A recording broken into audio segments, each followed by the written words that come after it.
Lapor Raden, pengawal Soko Kembang Tanjung menghadap. Dikisahkan, Sang Kembang Tanjung kembali dari Gisikan ke Katumenggungan. Ia pun dihadang oleh Raden Sombo, yang mana ia pun menanyakan, kemana selama ini perginya Sang Kembang Tanjung, hingga ia pun dimarahi oleh Raden Sombo, karena ia tidak menjawab akan pertanyaan Sang Raden, karena ia adalah atasannya. Tiba-tiba, muncullah Sang Tumenggung dan menyuruh ia masuk ke dalam kedaton dan Kembang Tanjung pun ditanyai hal yang sama oleh Tumenggung, hingga Sang Kembang Tanjung membawa bukti, topeng, hingga ikat pinggang milik Kakutemenggungan, dan sejumlah uang untuk membayar sang pembunuh yang dikenal pendekar bersolek, dan sang anak merasa terpojok atas melihat yang demikian, hingga ia pun mengalahkan akan pembicaraan, bagaimana pertemuannya dengan sang anak Seto Satrio, dan alangkah terkejutnya, Sang Tumenggung mendengar penjelasan yang demikian, ternyata ia siap untuk berperang melawan Kakutemenggungan. Apa yang terjadi sehingga kamu sampai datang terlambat? Ini Kanjeng Tumenggung.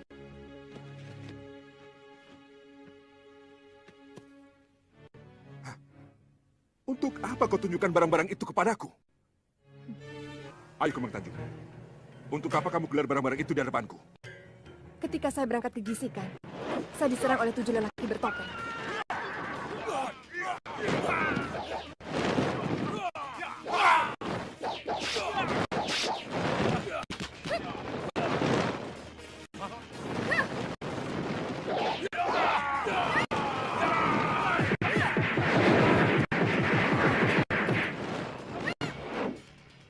Tanda pengenal ini, saya ambil dari salah satu anggota di antara mereka.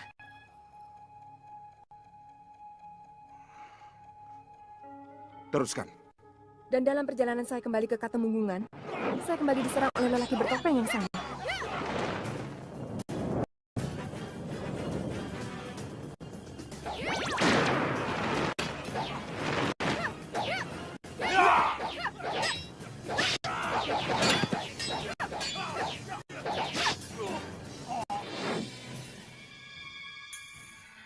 Topeng ini memang bisa ditemukan di mana-mana. Tetapi ikat kepala dan ikat pinggang seperti ini, hanya prajurit Katemenggungan yang punya.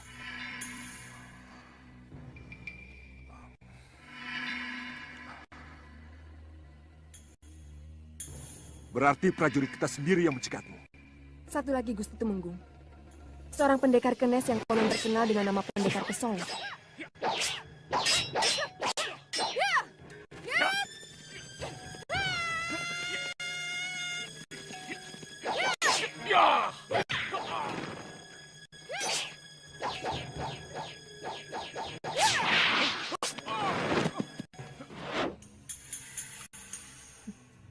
Memiliki ini. Kelihatannya dia dibayar untuk membunuh saya. Tapi sayang, dia dan kekenesannya tidak bisa menikmati uang ini. Dia mati sia-sia. Sombo, kalau tidak salah pendekar kenes itu akan kamu angkat ke dalam kelompok prajurit Soko. Bisa kamu jelaskan? Pan prajurit itu bisa dipakai oleh penyerang bertopeng itu. Hah? Dan kenapa pendekar pesolek itu bisa ikut terlibat dalam pencegatan Kembang Tanjung?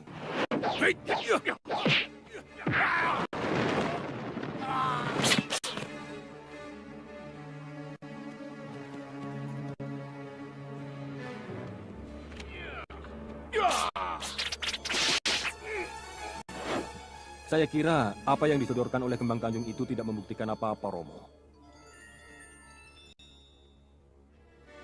Tidak ada prajurit yang meninggalkan Katumenggungan. Dan tidak ada prajurit Katumenggungan yang berada di luar Katumenggungan. Apa mereka bukan berasal dari para juara adu tanding calon prajurit Katemenggungan? Kenapa kau berkata begitu? Pendekar pesolek contohnya. Kenapa dia serang saya? Saya kira itu urusan pribadi antara kau dengannya, Kembang Tanjung. Kalau memang urusan pribadi, seorang pendekar tidak perlu pundi uang ini, Raden. Maaf, Romo. Saya kira sekarang yang perlu kita tanyakan adalah apakah Kembang Tanjung berhasil menemui Seto Satrio atau tidak? Dan apa hasilnya? Bagaimana jawab bisikan? Dan apa yang akan kita lakukan setelah mengetahui jawaban yang sangat kita tunggu-tunggu itu, Romo? Masih bisa kamu jawab pertanyaan itu, Kembang Tanjung? Ini Kanjeng.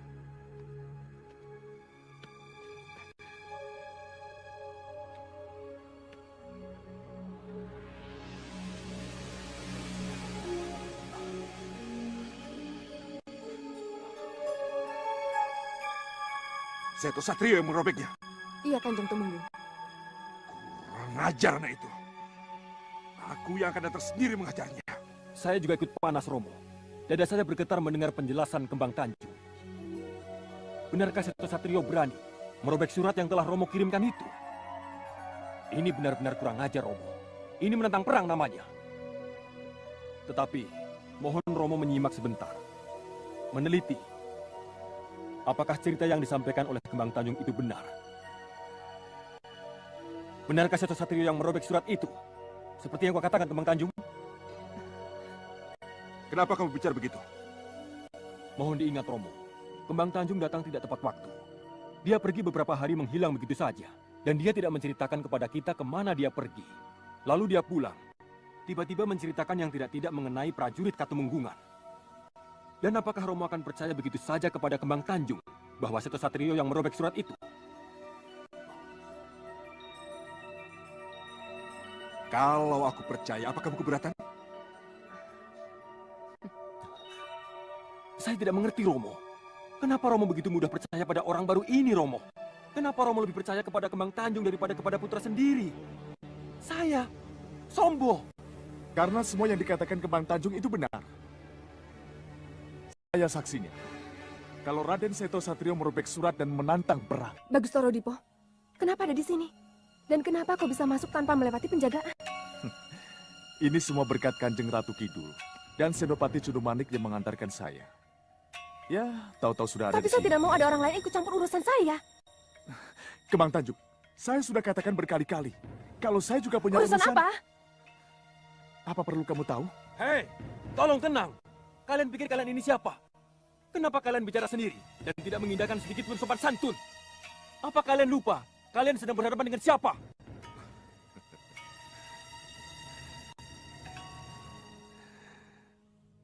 Tidak usah kaget. Itu terbaca Hingga pada saatnya, sang pemuda Seturo Dipo muncul tiba-tiba, ia pun menjelaskan apa yang telah terjadi, hingga ia pun sangat-sangatlah terkejut dengan apa yang telah terjadi. Dan sang pemuda Seturo Dipo pun ingin juga berurusan dengan sang Tumenggung, hingga Raden Sombo marah, rupanya, sang Tumenggung telah mengetahui, siapa Bagus Seturo Dipo itu, hingga sang Tumenggung menanyakan apa yang ia inginkan darinya, ia ingin mengetahui di mana peti emas milik kerajaan Pajang namun, ia menjelaskan sudah tidak di tangannya lagi namun, itu semua ada di tangan Aji Saketi, sahabat lamanya juga rival abadinya hingga sang Seturo Dipo sudah bertanya kepada Aji Saketi dan tidak ada lagi padanya. Hingga ia menjelaskan apa yang terjadi sebenarnya dengan panjang lebar karena ia masih ingat dengan kejadian sebenarnya. Romo, siapa tamu kita ini, Romo? Kenapa Romo bersikap begitu lunak terhadap orang yang tidak tahu sopan santun ini, Romo? Ikut campur urusan orang seenak. apa aku tidak salah dengar? Setelah sekian tahun berlalu, Kakang Sindumoyo mempertanyakan kembali harta Pajang itu. Iya Gusti Tumenggung. Menurut Romo Sindumoyo, dengan peti perhiasan itulah Pajang bisa dibangun kembali. Sudahlah. Tidak ada Pajang lagi setelah ada Mataram. Jangan mimpi membangun kembali yang sudah hancur. Kalau peti perhiasan itu masih ada, impian itu akan menjadi kenyataan Gusti Tumenggung. Sayang, peti itu sudah tidak ada. Maaf Gusti Tumenggung. Saya wajib bertanya. Di mana peti perhiasan itu berada sebenarnya? Apa Romomu Sindumoyo itu sudah lupa? Aku sudah bilang berkali-kali bahwa harta itu dipegang oleh Taji Saketi. Dia yang menyimpan harta itu. Lagi-lagi Taji Saketi disebut.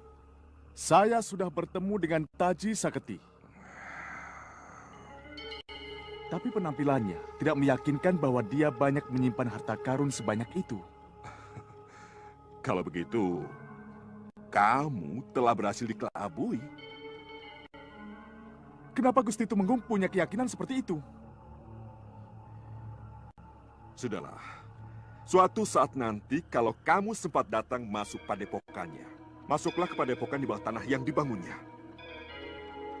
Maka akan kamu temukan sebuah kekuatan besar yang akan disiapkan menggulingkan Mataram dan membangun Pajang baru. Gusti Temenggung, kenapa Gusti menyudutkan sekali orang yang bernama Taji Saketi itu? Aku kenal sekali orang itu. Kami sama-sama murid Ki Gending Penjaling. Aku Jalugiri. Satu lagi Gelap Ngampar dan Taji Saketi adalah murid kesayangan Ki Gending Penjaling. Jangan khawatir. Tidak lama lagi kalian akan menerima ilmu pamungkas Sigar Semongko. Tapi ingat, ilmu itu baru boleh digunakan jika kalian sudah benar-benar terdesak. Iya, Guru. Tapi entah karena apa, tiba-tiba sang guru Ki Gending Penjalin sakit. Sakit dalam waktu yang cukup lama. Sehingga ilmu Sigar Semongko untuk sementara tak bisa diturunkan.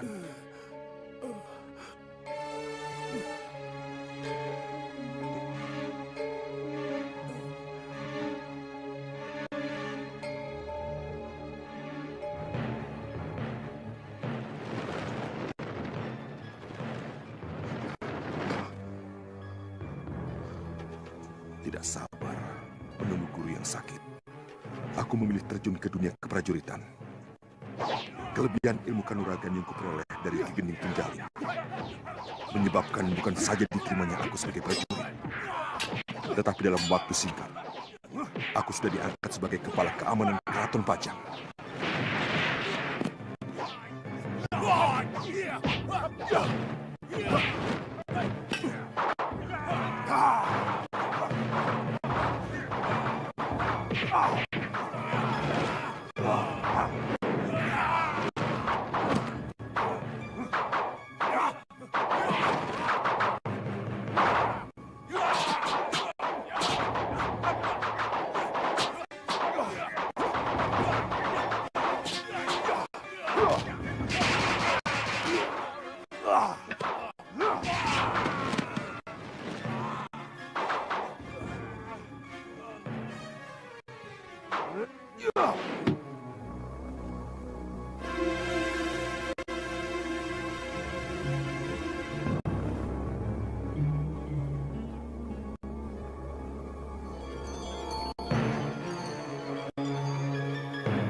Selang beberapa waktu kemudian, Taji Saketi mengikuti jejakku.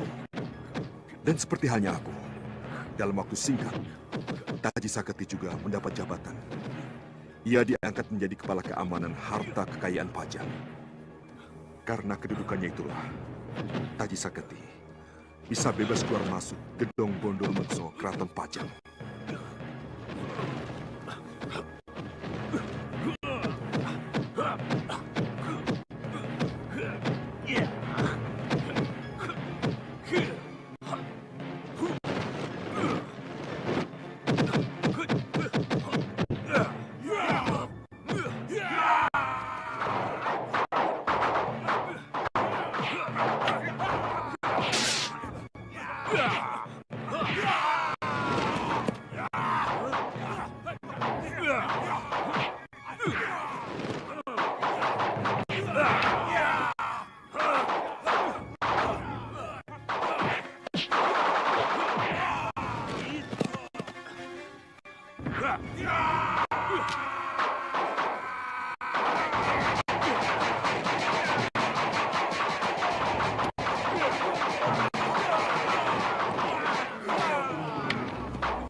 Dan begitulah, Ayo, ketika pecah perang Ayo, antara cepat. Pajang dengan Mataram, ayo Taji cepat. Saketi yang seharusnya menjaga keamanan kekayaan Pajang justru mencuri peti harta yang seharusnya dijaganya itu.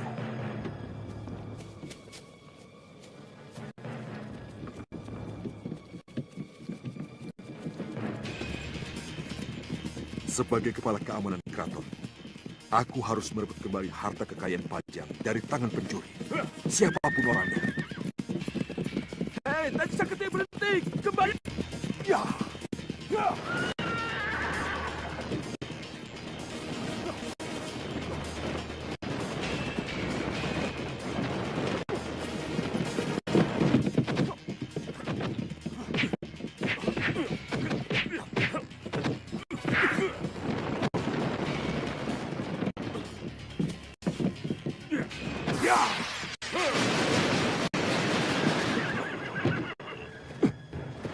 Ia pun bercerita tentang kehidupan masa lalunya yang mana mereka bertiga, Gelap Ngampar, Jaluk Giri dan tentunya Taji Saketi, berguru kepada Ki Panjalin yang mana mereka menunggu untuk diturunkannya Sigar Semongko, ilmu yang langka didapatkan oleh siapapun, hingga pada akhirnya sang guru sakit dan tidak lama kemudian Jaluk Giri, alias Cokronanggolo, menjadi kepala keamanan, di negeri kerajaan Pajang yang mana berkat ilmu silatnya yang ia pelajari selama berguru kepada sang guru Ki Panjalin.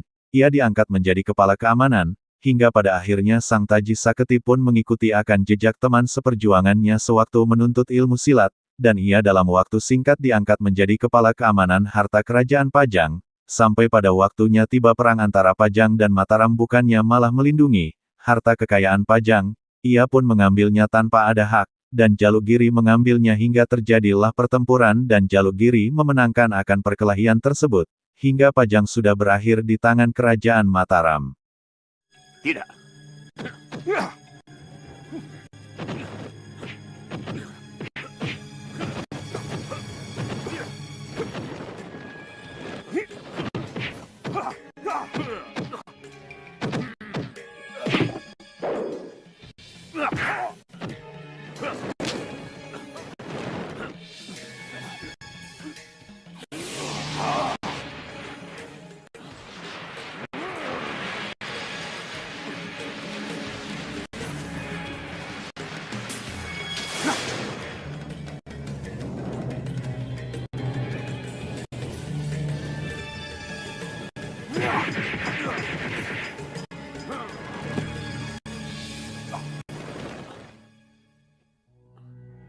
Awas kamu Jaluk Giri. Akan kurebut kembali peti harta itu. Aku bersumpah. Dua peti harta kekayaan Pajang bisa kembali. Tetapi Pajang sendiri sudah menjadi lautan api. Karena tidak tahu lagi kepada siapa peti-peti harta karun ini harus diserahkan. Maka untuk sementara kedua peti itu, aku simpan di rumah pribadiku.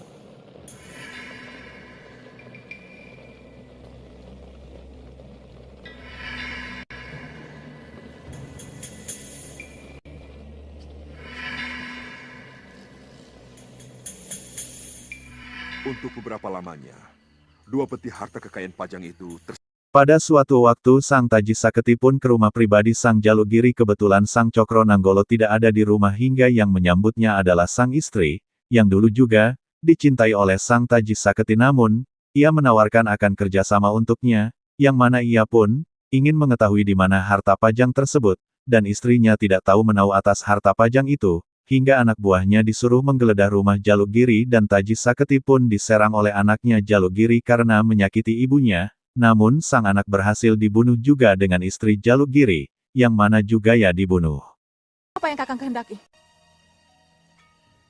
Dalam kesempatan ini aku tawarkan satu perdamaian. Kalau bisa kamu tunjukkan di mana peti harta perhiasan Pajang itu disimpan.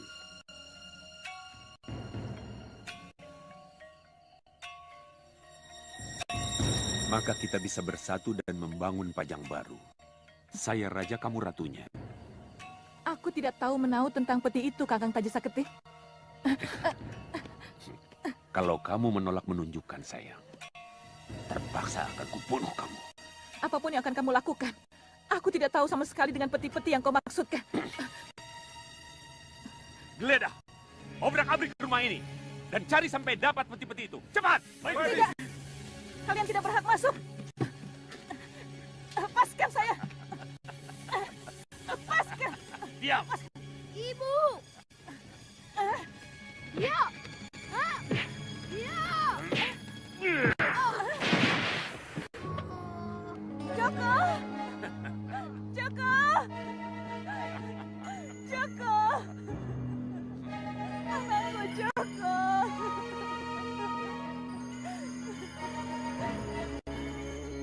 Biadab! Kau kejam, Taji Saketi!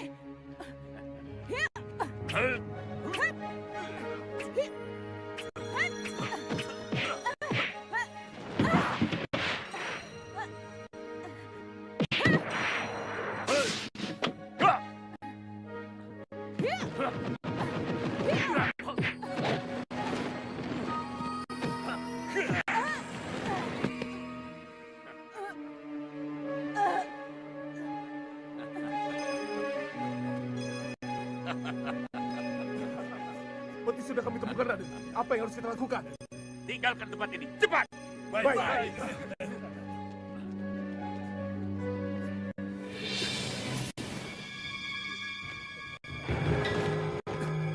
Tunggu!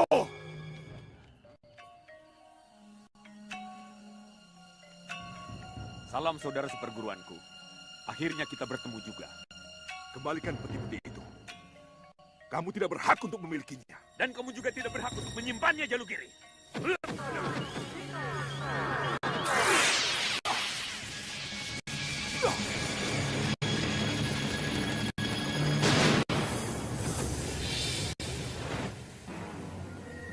Sigar Semongko. Jangan kaget, Jalugiri. Ilmu Sigar Semongko sudah aku dapatkan. Dan jangan kaget, kalau ilmu itu hanya diturunkan padaku dan gelap ngampar. Tapi keadaan Guru, ia masih sakit. Jika benar ia menurunkan ilmu itu, akan membahayakan jiwanya. Tidak ada salahnya kan? Jika kupaksa guru segera menurunkan ilmu langkahnya itu pada kami sebelum ajalnya tiba. Kurang ajar. Berarti Guru telah... Apa pedulimu?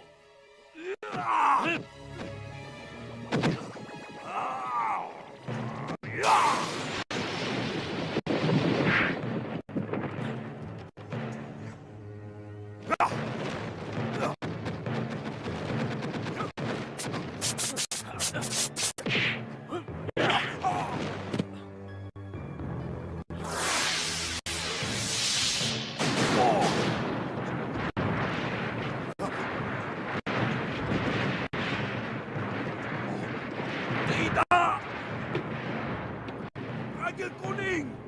Joko Suto! Sekar Taji! Ayo cepat pergi dari sini.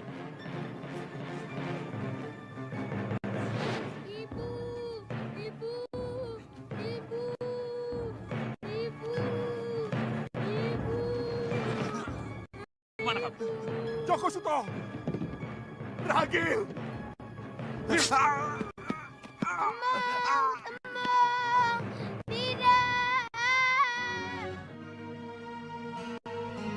Ragil! Joko! Joko! Tidak! Joko Suto! Ragil! Tidak! Tidak! Joko! Joko! Joko! Ragil! Ragil!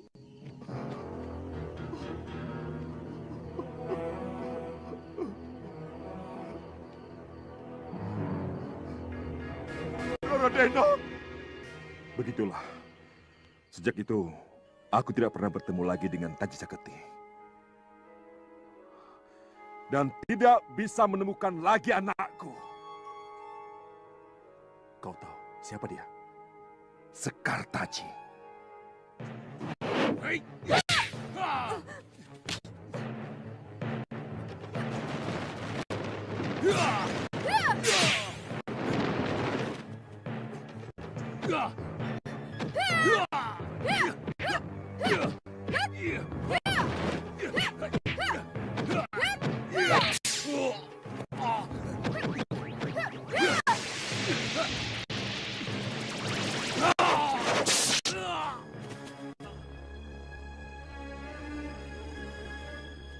Saya Bagus Torodipo, Kembang Tanjung.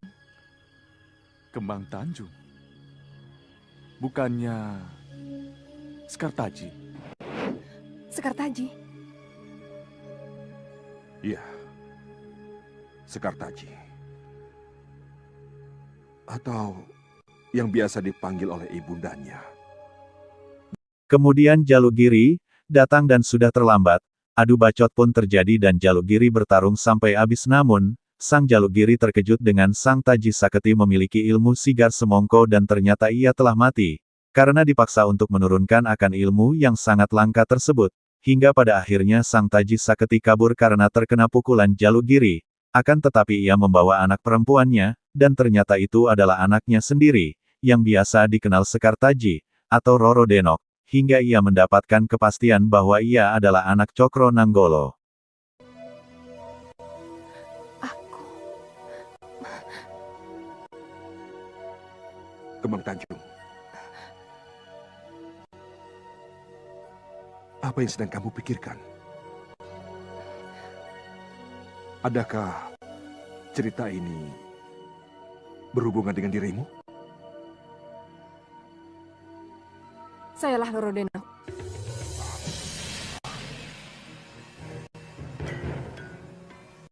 Sayalah gadis kecil yang dibawa kabur oleh lelaki berdarah itu.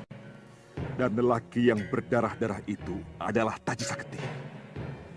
Taji Saketi terkena oleh pukulan jari Sayu Toku.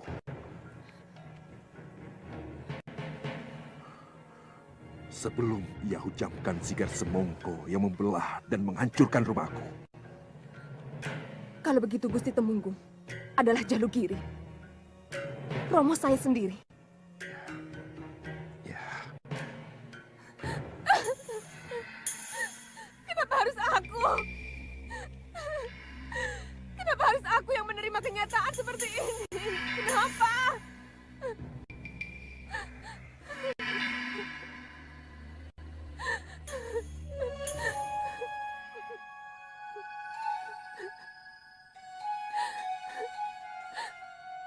Taji Saketi mengaku sebagai Ki Penjalin. Kenapa dia membolak-balik cerita? Kenapa? Dan kenapa dia tega menjerumuskan saya? Untuk membunuh ayah kandung saya sendiri. Kenapa? Beno. Sejak awal, aku sudah curiga. Aku sudah melihat adanya kemiripan antara kamu dengan ibumu.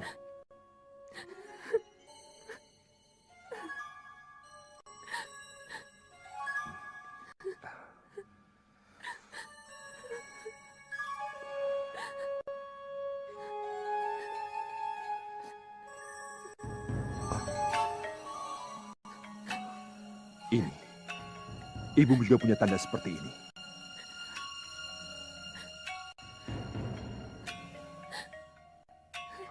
Romo, Anakku, Romo. anakku.